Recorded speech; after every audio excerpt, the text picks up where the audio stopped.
If you don't have a lot of money to spend on your next graphics card, don't worry, I've got you covered, because in today's video I'm showing you 5 budget graphics cards which I've personally tested here on the channel, and they've all got 8GB of VRAM as well, so they're set for 1080p AAA gaming. Without any more saying or talking, let's get straight into the video. Kicking off the list with the RX 6600. This is one of my most favourite modern graphics cards because it's an absolute excellent value. For $200 new or $150-ish depending on local pricing, the RX 6600 offers 8GB of VRAM on a 128-bit memory bus, which is not that ideal, but it gets the job done because you can still play at 1080p with high settings with about 60 FPS in most modern AAA titles.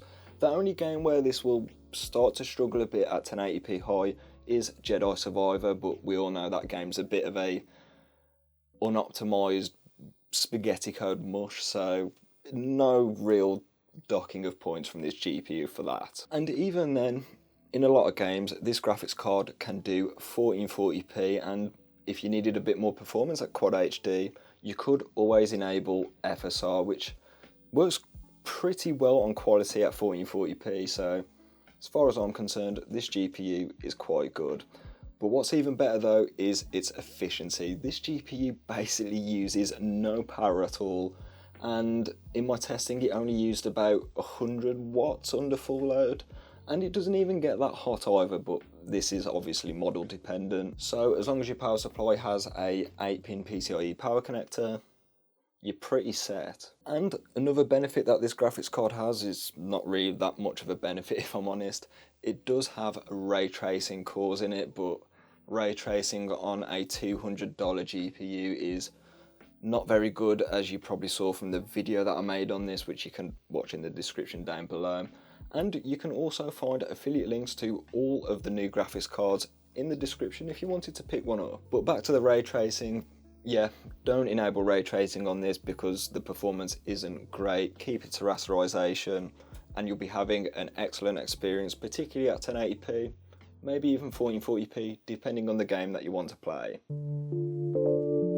Want to spend about half as much as a used RX 6600? This graphics card might be the one for you. Hailing from the absolute golden era of GPUs on the Pascal architecture is the GTX 1070. It still features 8GB of VRAM, albeit the slower GDDR5. However, it does have a 256-bit memory bus, which in turn means it's got more memory bandwidth than the RX 6600, which is kind of surprising actually. I had to double check that, and yeah, it does have more memory bandwidth. But 8GB is all what you need at rasterized 1080p, and that's what you're going to be sticking to today because the GTX 1070 has no RTX features, which means it's got no hardware RT cores, and it doesn't even support DLSS.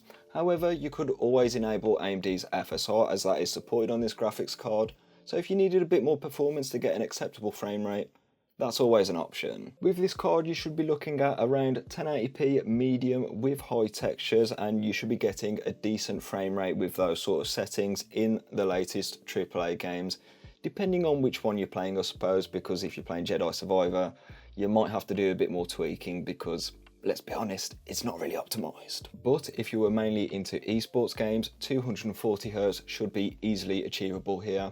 And in games which support it, you also have NVIDIA Reflex Low Latency, which can help out with input delay, or lag I suppose the actual term is. Due to its age, the GTX 1070 will consume a bit more power compared to modern cards, with most models requiring a single 8-pin PCIe power connector, but some other higher end models will require an extra 6-pin connector too, so make sure you've got around a 550 watt power supply, and you might be paying a bit more year on year due to the extra power consumption. And the only other issue I can think of other than the inefficiency, which to be honest it was quite efficient back in its day, and the lack of RTX features, is its future driver support. There are a few question marks over it, as Nvidia is pretty much guns blazing on RTX GPUs these days. So I've got a few question marks about the future compatibility and driver support of the Game Ready drivers, and this includes Maxwell 2, which is Pascal's predecessor. I'd be surprised if that makes it through this year, but I'd be surprised if Nvidia drops Pascal in 2024. So yeah, future driver support is a bit, well, there's a few question marks around it, put it that way, but there's no real way of telling. I'm going to throw in a wild card here with an Intel Arc GPU. The Arc A750 at $200 brand new is one of the best value graphics cards I can think of in 2024. The absolute value from this GPU is pretty insane, not only for gaming, but for workstation use as well. For this price, you'll get 8GB of GDDR6, but with a 256-bit memory bus, which means it's got more memory bandwidth than the RX 6600, which is a bit of a theme in today's video from what you're going to see. But not only that, it will have more memory bandwidth than any other graphics card on the list today. I'd say like the RX 6600, the Arc A750 is set for 1080p, high settings with about 60 FPS. But if you wanted to play at 1440p, you should see a bit more performance due to the better memory bandwidth, and Intel Arc GPUs have got a bit of a trick up their sleeve with XeSS. It actually uses the built-in hardware Tensor cores on the Arc GPUs, so it's closer in line with DLSS than what it is with AMD's FSR in terms of quality. So if you wanted to play at 1440p in a game which had XeSS, you could enable that for basically free performance. And speaking of extra features, the A750 does also have ray tracing, but like any other $200 GPU, I don't really recommend it. It's really not worth it. Keep it to rasterization. And if anyone's got any doubts about the driver support of the Arc A750, it's not really that much of a problem. It's quite exaggerated, if I'm honest. Yes, the drivers could still have a bit more performance improvements, but stability wise, they've been totally fine. I've been running this one for 5 months and it edits basically every single video on the YouTube channel, so yeah, I've had no major problems at all. There are downsides to Arc graphics cards. They're quite inefficient. It will use about double the power of the RX 6600 while giving about an extra 10% performance, which, yeah, if you spend a lot on electricity in your area, the Arc GPU might not be a good option for you. Also, the support for XeSS isn't as great as FSR, so that's another problem there. But the main problem is driver support. Yes, they are quite stable now, but more performance could be unlocked for Arc GPUs, especially with the amount of power they're consuming. So I'd like to see that change on Intel Arc, but I can see this happening with Battlemage. On the other hand, if you want a graphics card which is excellent at 1080p and even 1440p gaming in some titles, and you wanted a GPU which is also great in video editing, the Arc A750 is the card for you. And it's the only graphics card mentioned today which has an AV1 encoder, so if you wanted to stream and your connection isn't that great, the AV1 encoder will seriously come in clutch. But for about $200 new or 160ish used, the A750 is a seriously good GPU. Moving back to Team Red with one of my most favourite graphics cards they've ever produced, the RX 5700 XT. On used sites like eBay, this will go for around $150, but if you wanted to take a bit of a risk, like I did, you could buy it from AliExpress for around $140. You can watch the video I made on it up there. For this price, you get a lot of graphics card with 8GB of VRAM and a 256-bit memory bus, which means you'll have more memory bandwidth than the RX 6600, and this should particularly help out at high resolutions like 1440p. Just like its newer rival, I suppose, 1080p high settings with 60 FPS should be more than achievable in most AAA games. And of course, your esports games, they're going to be totally fine. You're going to be getting stupidly high frame rates, where a graphics card like this is going to be an excellent option. But it should be a hair faster than the RX 6600 while costing less. But you might be paying a bit more over time, as it is a bit more power hungry, requiring an 8 plus 6 pin PCIe power connector on pretty much every single model I've seen. And you've got no ray tracing or any sort of modern feature support, apart from FSR that will work on the 5700 XT. But don't go enabling ray tracing, as there's no ray tracing hardware inside it. Even then, RT on a 6600 is not something I recommend anyway. So if the architectural differences between RDNA 1 and RDNA 2 don't really concern you that much and you just after value and rasterization performance, the 5700 XT might be a bit of a better bet here. And of course, if energy in your area of the world is not really that expensive, the 5700 XT might be the better option. If all of these GPUs are out of budget for you, fear not, because this next one only costs $60 and it's still got 8GB of VRAM, and it's none other than the RX 580 8GB. Yeah, it's kind of in the name. But nevertheless, this GPU has stood the test of time. It's 7 years old now, and it's outlived its competitor from the time, the GTX 1060, as the RX 580 has more memory bandwidth, and it's got an extra 2GB of VRAM, which lead to more gaming performance in 2024. With AMD putting the Polaris and Vega drivers on the back burner, this has led to cheaper prices with both the RX 580, which is based on Polaris, and even the Vega cards as well, which are based on Vega. But this means that you can pick up a seriously good deal as long as you don't really care that much about performance in future titles.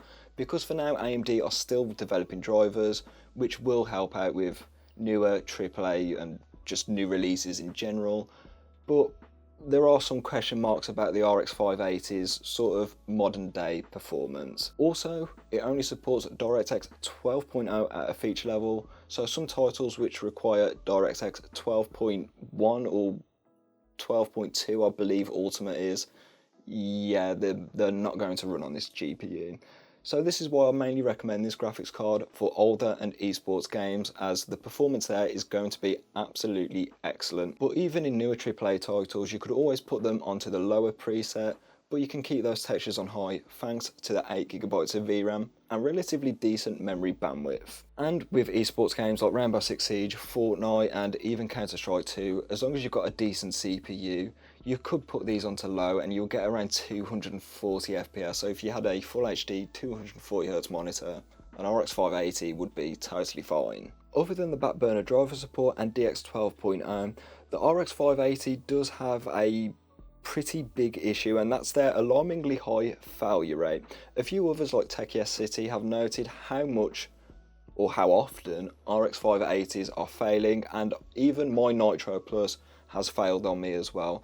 So make sure if you're in the market for one of these, make sure you don't buy a lemon, and make sure you see it working before you hand over any cash, as these graphics cards have been through 2 mining crazes.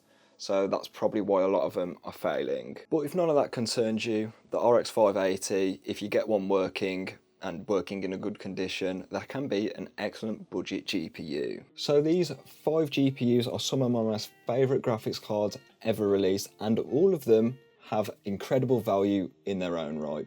Particularly around the $200 mark, there is a lot of competition, even on the new market with the RX 6600 and the RK 750, and even if you were to spend a bit less, you could always get the RX 5700 XT, which is a brilliant graphics card too. All 3 of these graphics cards are excellent options for 1080p, high settings with at least 60 FPS. They're brilliant there, and maybe even 1440p in a pinch depending on the games you're playing.